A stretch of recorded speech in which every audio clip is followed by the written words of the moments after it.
এক ভাই আমার ভিডিওর নিচে কমেন্ট করে বলতেছে যে আমি নাকি আমার বাপের টাকায় এই বাইকটা কিনছি, এমনকি বাপের টাকায় দিয়ে আমি ফুটাঙ্গিরি দেখাই।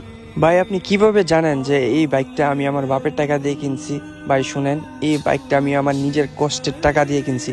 আমি আমার বাবার থেকে একটা টাকাও নেই নাই আজ পর্যন্ত আমার বাবার কাছ থেকে। শুধু আমি একটা মোবাইলই চাইছিলাম, তাও আবার 2015-16 সালে। আর সেই মোবাইলটার দাম ছিল 6000 টাকা, আর মোবাইলের নাম ছিল স্যামসং।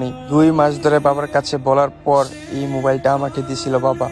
যখন আমি ছোট ছিলাম তখন আমার বাবা একজন ব্যবসায়িক ছিল। তারপর উনি ওনার ব্যবসায়ের মধ্যে এমন বড় লস খাইছে, খাওয়ার পর পুরাই নিঃস্ব হয়ে গেছে। এমনকি আমাদের খরচই চালাইতে পারতাছিল না উনি। আর ওনার বিজনেসের লস খাওয়ার কারণ ছিল ধোঁকা। ওনার কাছের মানুষগুলাই ওনাকে ধোঁকা দিছে। যাকে আব্বু বিশ্বাস করে আব্বুর বিজনেসে ঢুকাইছিল, ওই মানুষগুলাই আব্বুকে এমন বড় ধোঁকা দিচ্ছে যে কারণে আব্বু একবারই ভেঙে পড়ে যায়। আর পরবর্তীতে কোনো বিজনেসই দাঁড়া করাতে পারে নাই, কারণ আব্বু যাকে বিশ্বাস করছিল তারাই আব্বুকে যে ধোঁকা দিছে, ওই ধোঁকা দেওয়ার কারণে আব্বু আর কাউকে বিশ্বাস করতে পারে না। আর ওই বিশ্বাস না করার কারণে উনি আর কোনো কিছু করতে পারে নাই। আর আমি বুঝার পর থেকে আমি আর ওনার কাছে কিছু চাইও নাই, কারণ চাইলে উনি দিতে পারবে না সেটা আমি জানি। তারপরও বাবার কাছে মাঝে মাঝে কিছু চাইতাম, তো উনি আমাকে কখনো না করতো না।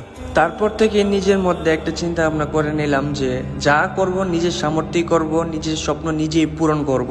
ওনার কাছ থেকে আমি একটা জিনিসই শিখতে পারলাম, তো লাইফে কারোর সাথেই কখনো চিট করবে না। যদি তুমি চিট করো, এক না একদিন তোমার সাথে একজন চিট করবে। মানে ঘুরে ফিরে তোমার লাইফে ওই জিনিসটা হবে। বাট কেউ দেখুক বা না দেখুক, একজন উপর থেকে সবই দেখতেছে।